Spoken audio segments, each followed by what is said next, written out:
This is the second tutorial for the 401k project. We've got a student template here now with some missing formulas, and I want to guide you through how to build those formulas from scratch. You can learn a lot of mathematics along the way and a lot of great skills and principles involving spreadsheet technology. So let's start with something very simple. Take this calendar year, for example. If I double click that, I can see how the cell reference works. It's referencing cell K5 over here, and it's taking the year 2018 and placing it simply into that cell. If I would like that to continue down, what I'd want to do is start with an equation, or in other words an equal sign to begin a formula. Click on the year 2018, which of course is D15. You could have hand typed that in as well, and then we simply add 1 to it. And so that gives us the 2019 year, pretty straightforward. And if you remember, ever want to double check your formulas, don't forget that you oftentimes will have an entry bar up here to look at that you can modify, do things with right there. And if you are making changes accidentally and need to get out, you can always cancel out or use Control Z or Command Z to undo. Let's talk about how to replicate or fill a formula down. One way to do it is to click on it and highlight the cells that you have right below that you want to paste into, or you want to replicate the formula, and you can go up to the edit menu and do a fill down.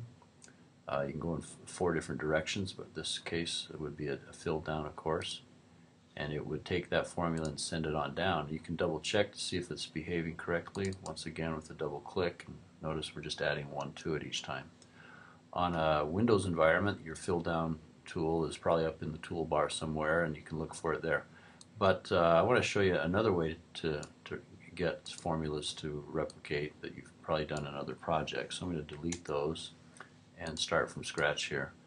After I have built my attempt at adding 1 to the calendar year to the previous year, a really nice approach is to just find the black crosshair as you click in the cell and carefully drag it down, and it does the same effect. It'll fill that formula down. And then one nice thing to know about that is if you were to get the black crosshair and double click it, it will send the formula all the way down until it runs out of numbers on the left hand side. And you can see right there it stopped because that's as far as it went down, 66 career years. Okay, now let's see.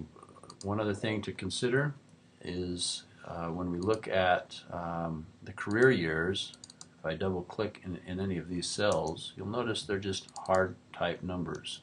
But I didn't go into the template and actually type those one by one. I just want to show you how we actually did that. And you might already know this, but it's just a great thing to be aware of. So I'm going to strip some of those numbers out for just a moment, temporarily, just to show you what I mean. Sometimes if you have a sequence, a pattern of numbers, and you just simply want that pattern to continue, do nothing more than highlight your sequence of numbers, get that black crosshair, and drag it down. You'll notice that it replicates those. And so that's a nice way to look at it. That black crosshair does some pretty nice things.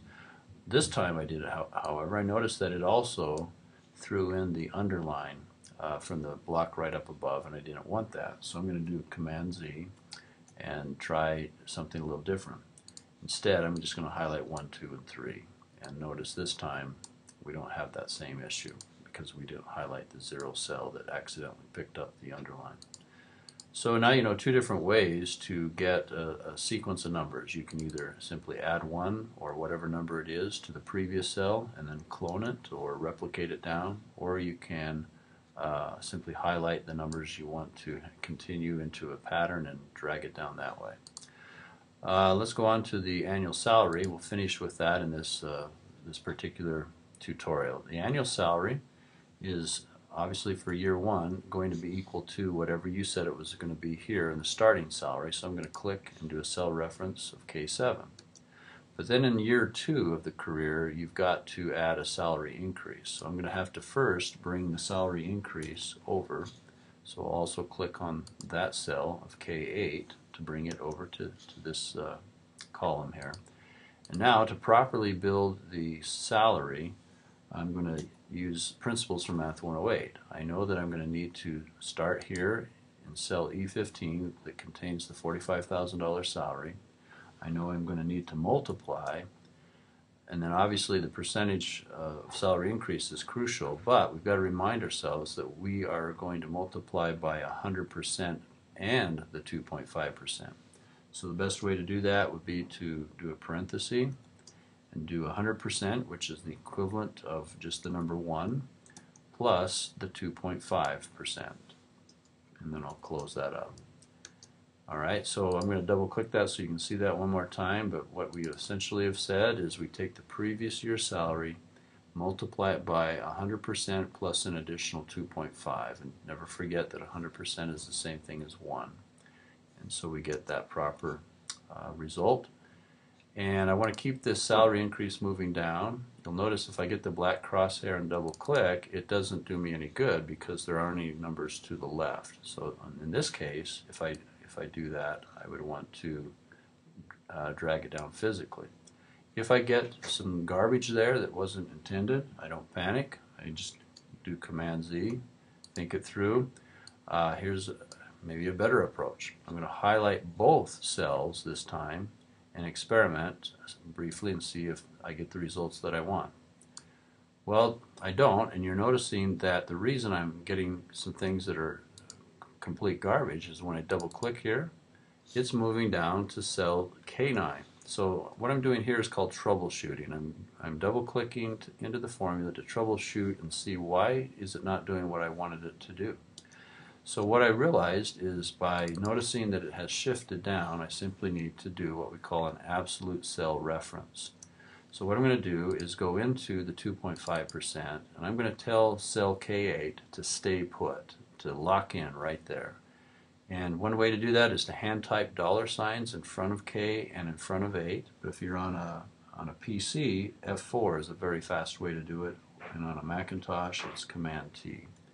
When I do Command T, it just saves me the hassle of putting in the $signs physically. Now watch what happens when I highlight these two cells and I pull it down. You'll notice that 2.5 stays put, and more importantly, my salary is in fact climbing by 2.5% annually. So once again, how did we do that? We simply told K8 to be locked in with an absolute cell reference, and I used an F4 or a Command T. Or you could physically type the $signs in front of the column and the row. And then finally, to get it to replicate all the way down, I'm going to use the double click technique, and it sends it all the way down to the bottom of our 66 years of a career. Okay, well I better finish right now. We'll get into the next tutorial and we'll talk about contributions next. Thanks for taking a look at this tutorial.